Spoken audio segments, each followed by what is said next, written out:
I mean, offensively, everything works. It's 86 points, and we missed probably dozens of open shots. But again, this is not the problem, and the problem is defense and willingness or sacrifice our bodies, whatever it is. But yeah, the best thing is still 1 week till the tournament.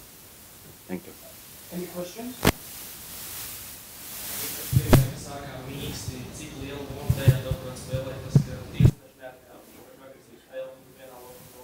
No, it's not like it's English. English. Oh. I mean, you know, there's one thing I don't want to talk about is referees, especially in the friendly game, because it doesn't matter they allow us or didn't allow, whatever it is, but we cannot complain about the referees. First of all, we have to, if there is a call, there is a call, but you know, for sure it didn't mess up our flow or plans or whatever. No, this is the wrong. If we come into the game like this, thinking about referees, that's the wrong mindset from the start. Any other questions for Kurt? You've been productive in basically all 4 friendly games before the tournament. Can you talk a bit about how are you feeling? How's your conditioning before the tournament, and how ready do you feel for it? I mean, it doesn't really matter because it's friendly games and nobody gives a shit pretty much about these games. And the real tournament starts in 1 week, and it doesn't matter if I play good or bad, or we need to collect wins to achieve something special here, especially playing at home. Thank you. Richard, you can go if you want. Thank you.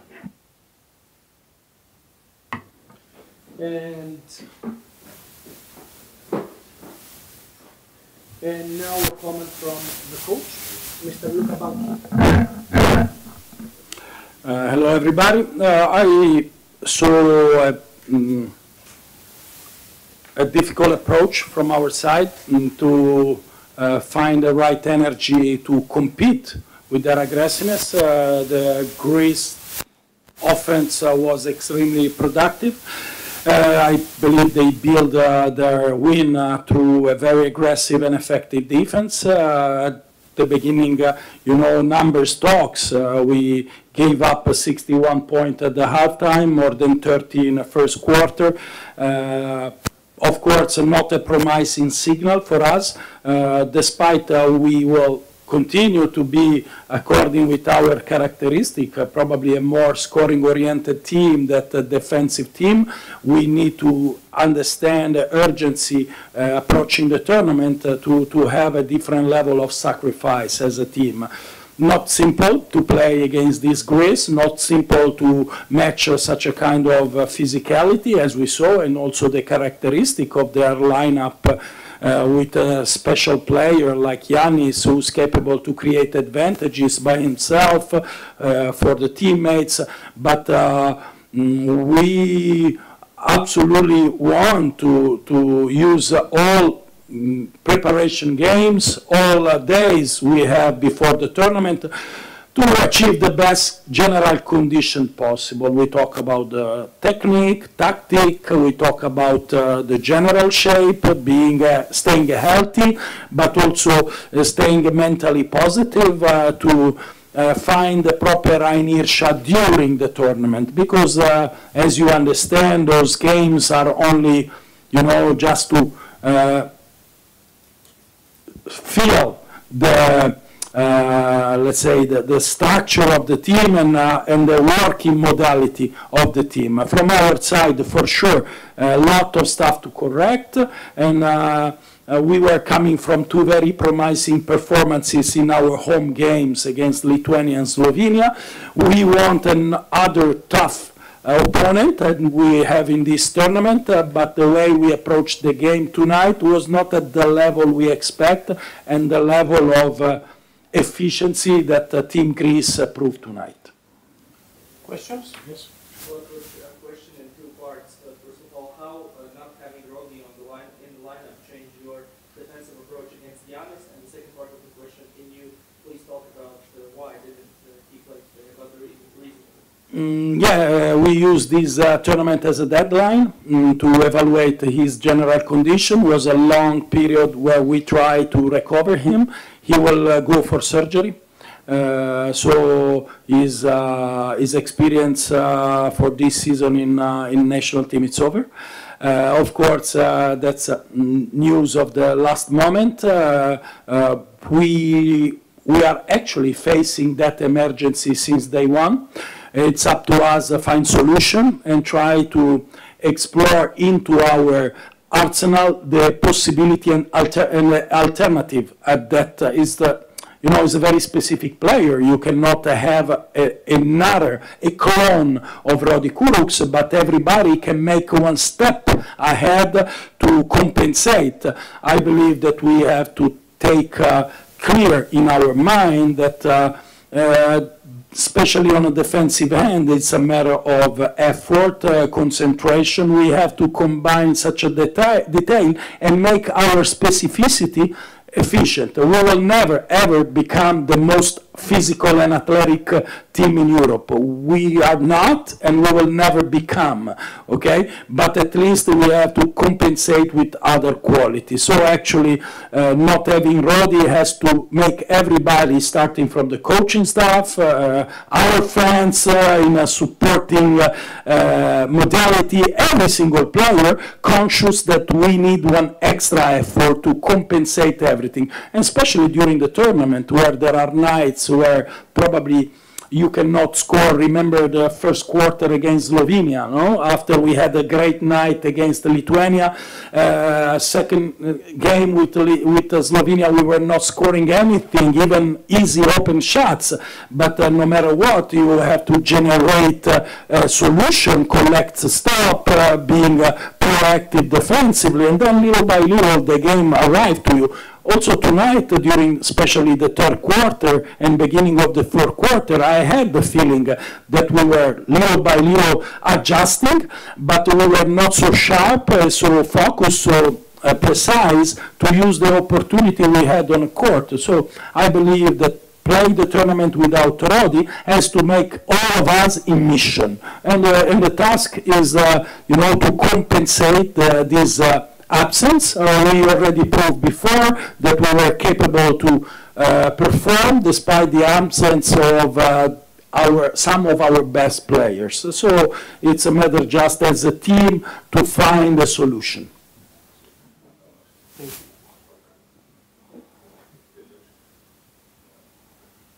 They cut you. They cut you. Are you losing power? Huh?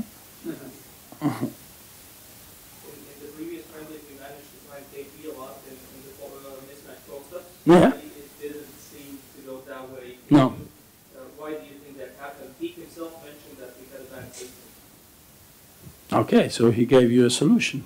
But how did you see it? I saw that his level of energy probably was not the same as we expect. As we already talked with him about that.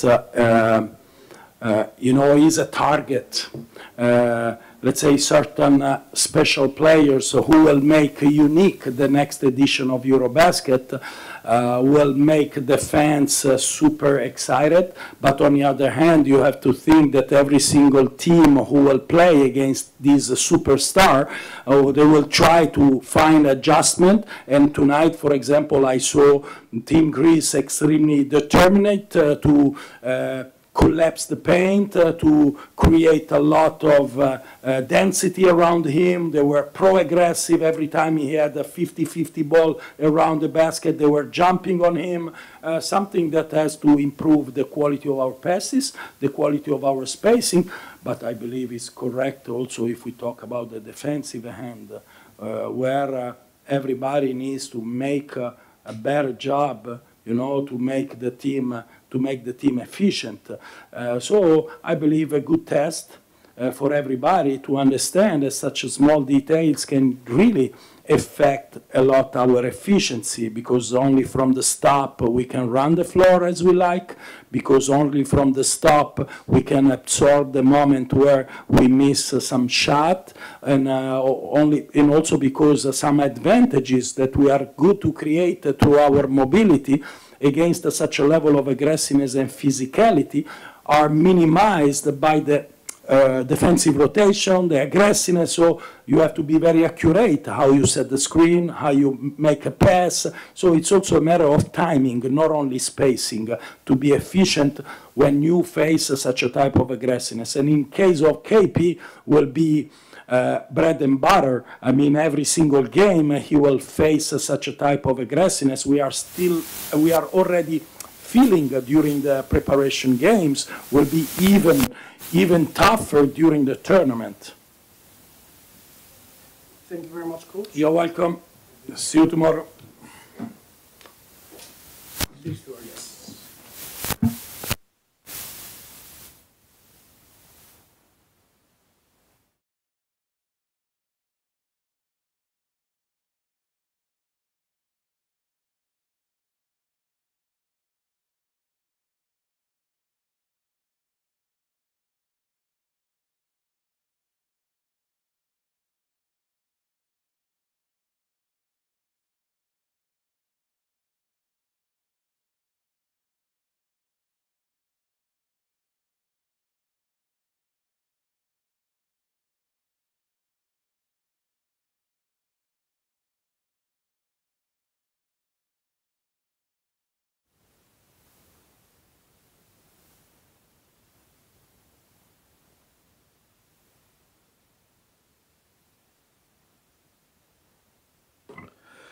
Κυρίες και κύριοι, καλησπέρα. Καλώς ορίσατε στη συνέντευξη τύπου για το Aegean Acropolis Tournament μετά τον αγώνα Ελλάδα-Λετονία με τελικό σκορ Ελλάδα 104, Λετονία 86.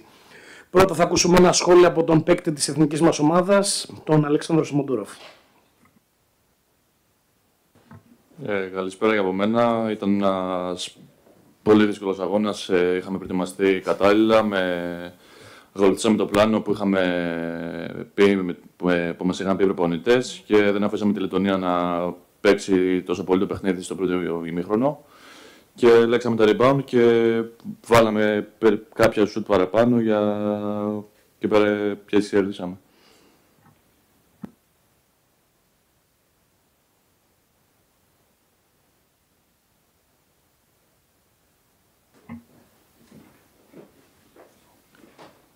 Και τώρα ένα σχόλιο από τον Ομοσπονδιακό μας προπονητή, κύριο Βασίλη Πανούλη. Καλησπέρα. Είναι ακόμα ένα παιχνίδι στα πλαίσια της προετοιμασίας. Είναι το πρώτο παιχνίδι που είχαμε και τον Γιάννη μαζί μας. Πιστεύω ότι σε γενικές γραμμές είχαμε καλή εικόνα, είχαμε καλό spacing. Είδαμε κάποια πράγματα που πρέπει να κρατήσουμε, κάποια πράγματα πρέπει να βελτιώσουμε. Και ήταν ένα σημαντικό τεστ για μας σε αυτή την περίοδο προετοιμασίας.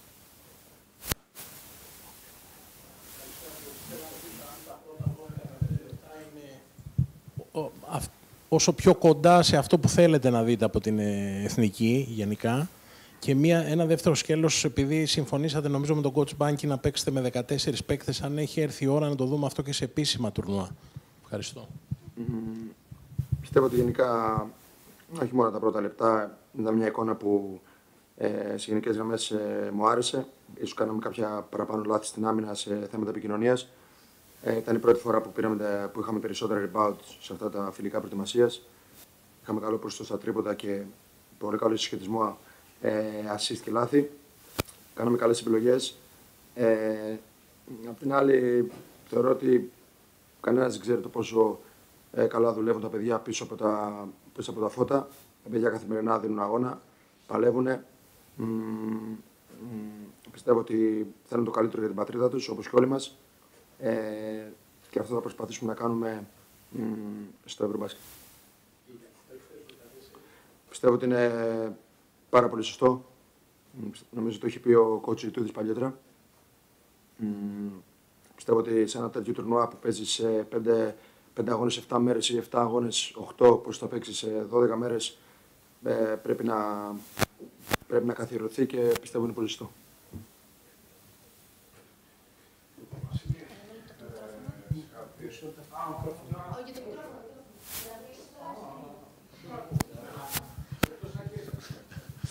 Βασίλη, λίγο το καθεστώς των παιδιών που δεν έπαιξαν, αν έχουμε κάποια εικόνα. Ο Τελειόπουλος έκανε τις 2 προπονήσεις, όχι ολόκληρες. Χθες έκανε καλύτερη προπόνηση, προχθές έκανε πάλι καλή, αλλά λιγότερο. Είναι υγιέστατος, αυτό είναι το πιο σημαντικό. Και ο Κώστας δεν θέλω να παίξει 3 επόμενα παιχνίδια, οπότε βασίζουμε να το ξεκουράσουμε στο πρώτο για να αγωνιστεί τα επόμενα 2. Δεν έχει κάτι.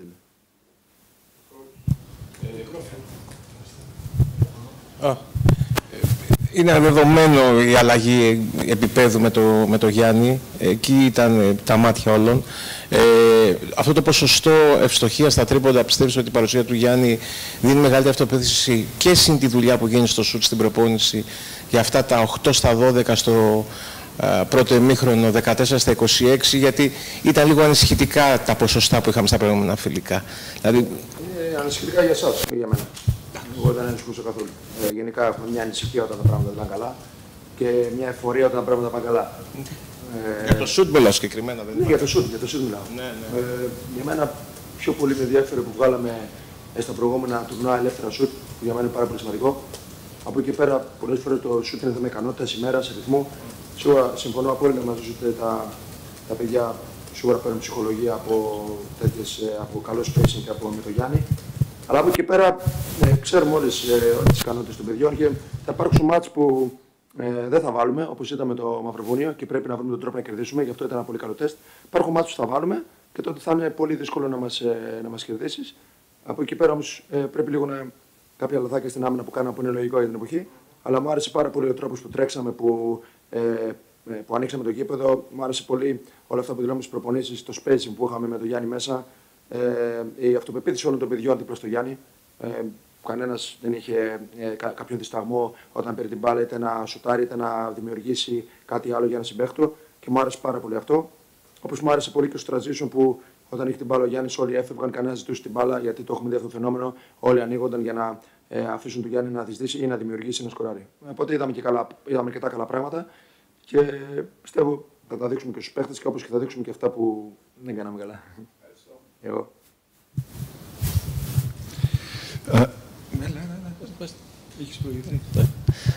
Καλησπέρα, coach. Είδαμε και στα προηγούμενα φιλικά και σήμερα ότι αρκετές φορές έχεις χρησιμοποιήσει πεντάδες χωρίς κλασικό playmaker.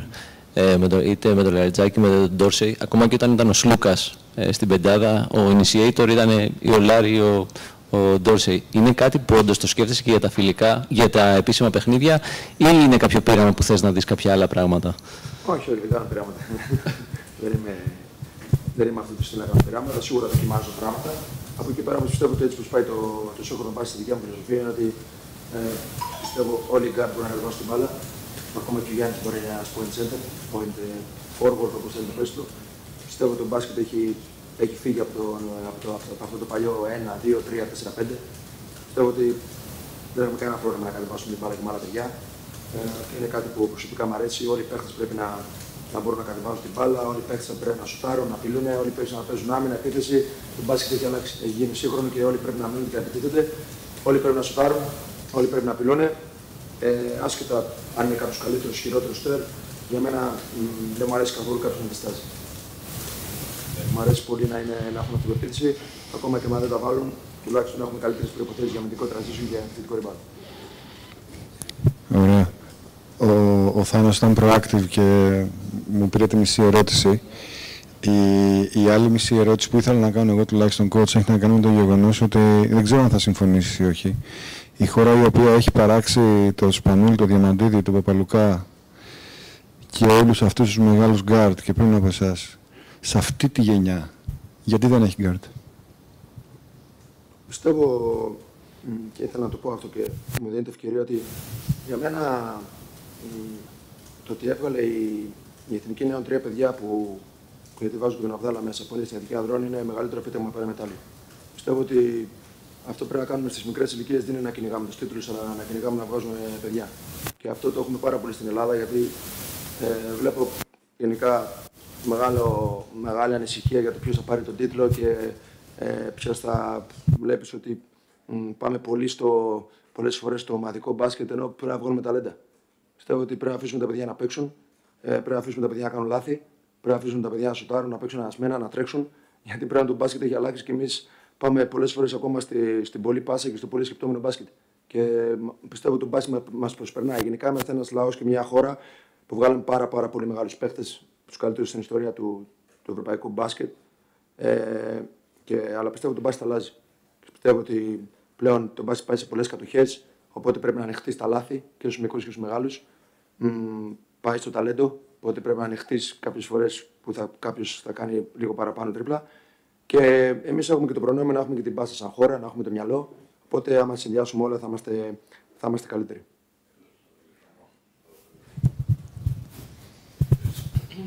Hello, Coach. Christian Zilan, sportssense.com, Latvian media. Today, FIBA published a media survey which put Latvia as the third highest favorites to win medals in Eurobasket. Do you also view Latvia as one of the favorites for medals in the upcoming tournament? Thank you. Where was Greece?